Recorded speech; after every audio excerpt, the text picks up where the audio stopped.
Teman-teman semua, di sini kami dari kelompok 3 akan mempresentasikan secara online hasil kerja kelompok kami, yaitu tentang GMP di UKM Tahu Eyang Sunarto. Kita tahu GMP memiliki 6 aspek, yaitu aspek karyawan, aspek bangunan, dan juga fasilitas, lalu ada aspek prasarana penunjang, lalu ada aspek mesin dan peralatan produksi, lalu ada aspek proses produksi, dan yang terakhir ada aspek pergudangan dan distribusi. Eyang Sunarto memiliki 4 karyawan, dan setiap karyawannya itu memiliki tugas dan tanggung jawabnya masing-masing. Ada yang di bagian mencetak tahu dan juga penggilingan kedelai. Lalu yang kedua ada aspek bangunan dan fasilitas. Ukuran UKM yang dimiliki oleh UKM Tahu Eyang Sunarto itu hanya sebesar 200 meter. Lalu permukaan lantai bangunan pabrik masih berupa semen. Jadi di UKM Tahu Sunarto itu lantainya sudah banyak yang rusak atau sudah berupa tanah gitu. Lalu dan masih ada sebagian yang tidak tertutup dengan semen. Hal ini dikarenakan UKM Tahu Eyang Sunarto itu sudah berdiri sejak 42 tahun yang lalu. Lalu untuk dinding di lokasi produksi juga masih menggunakan bambu atau orang sekarang bilangnya itu keripik. Jadi tidak semua tertutup dengan tembok. Sedangkan sumber air yang digunakan di UKM Tahu Eyang Sunarto itu dari sumber mata air yang ada di sekitaran UKM. Dan untuk informasi juga, sumber air yang ada di sekitaran itu merupakan sumber air terbaik yang dimiliki oleh Jawa Tengah. Kemarin sempat ada tim yang mensurvei bahwa sumber air tersebut merupakan sumber yang baik dan lolos uji verifikasi. Aspek yang kedua yakni aspek prasarana dan penunjang yang terdiri dari penerangan, penyediaan air, dan pembuangan limbah. Penerangan sendiri di pabrik tersebut terbilang redup atau penerangannya kurang karena lampu-lampunya sendiri pun sudah berdebu dan juga menimbulkan kesan yang lembab. Kemudian untuk penyediaan airnya terbilang memadai karena di sana ada sumber air yang langsung dari mata air. Kemudian yang ketiga yakni pembuangan limbah. Pembuangan limbah tahu ini kan ada 2 macam, yakni yang cair dan juga yang padat. Yang cair sendiri ini langsung dialirkan ke sungai melalui pipa, dan limbah yang padat dimanfaatkan untuk pakan sapi. Biasanya orang dari luar akan mengambil limbah padat tersebut seperti itu. Yang selanjutnya itu ada aspek mesin dan peralatan. Dalam mesin dan peralatan ini terdapat 3 poin. Yang pertama itu ada tata letak, yang kedua ada penyimpanan, dan yang ketiga itu ada pengawasan.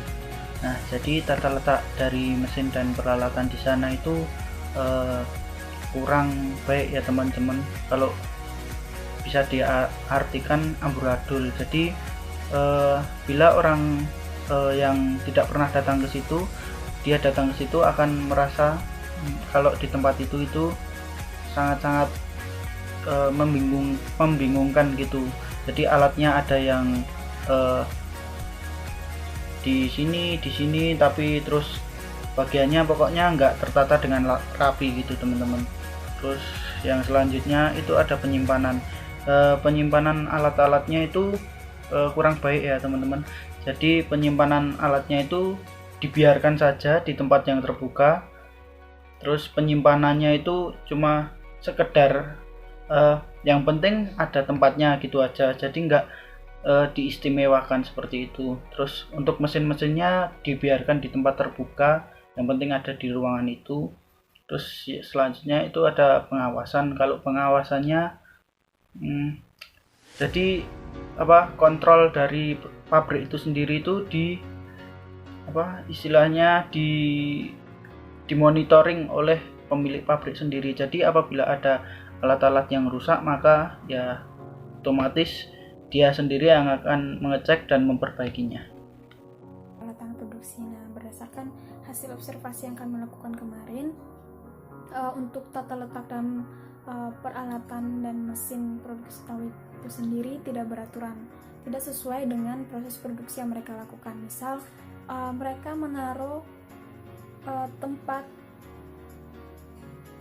pencetakan itu di bagian awal dan mesin di bagian tengah. Nah, itu kan tidak sesuai dengan tata letak peralatan, tidak sesuai dengan tata letak produksi, sehingga hal itu dapat memperlambat proses produksi mereka sendiri.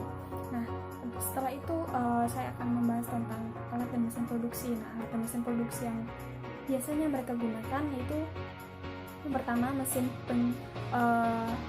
penggilingan, terus ada wajan buat untuk rebusan, terus ada pencetakan dan alat-alat penunjang lainnya.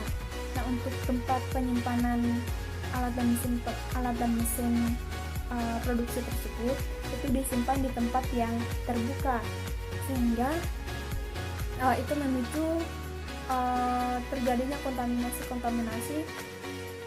kontaminasi pada alat tersebut, sehingga hal itu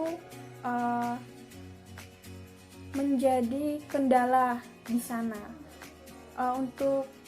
Kenapa mereka disimpan di tempat yang terbuka? Karena mereka belum mempunyai tempat khusus untuk penyimpanan alat dan mesin tersebut, seperti itu. Untuk selanjutnya ada pengawasan dan pemantauan peralatan dan mesin produksi tahu. Untuk pengawasan dan pemantauan alat tersebut dilakukan oleh pemilik tahu itu sendiri, karena beliau tidak mempekerjakan orang di luar keluarganya. Jadi yang bekerja di situ itu karyawannya itu adalah keluarga itu sendiri. Nah, sehingga untuk proses perawatan, terus proses pengawasan, pemantau ada alat yang rusak atau enggaknya dilakukan oleh pemilik perusahaan atau pemilik pabrik itu sendiri, sehingga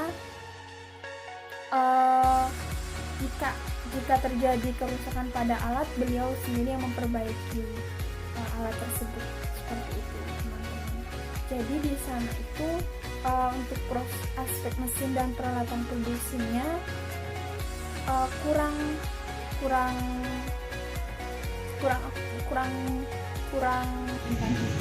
untuk pabrik tahu Salatiga ini. Ruang penyimpanan bahan baku ini kurang sirkulasi udara karena ruangnya terlalu sempit, sehingga penyimpanan bahan baku kedelai dengan bahan baku yang lain ini tertumpuk menjadi satu. Kemudian lantai untuk penyimpanan bahan baku ini masih terbuat dari tanah, sehingga menjadi peluang binatang dan serangga untuk masuk ke dalam bahan baku tersebut.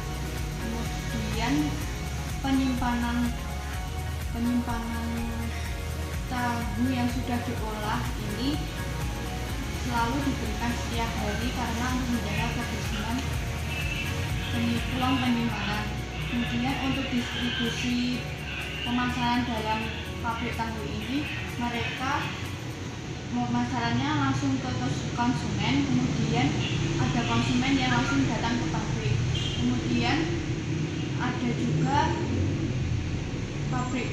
tahu ini langsung dibawa ke pasar menggunakan kendaraan, tapi kendaraan ini tidak selalu dijaga kebersihannya.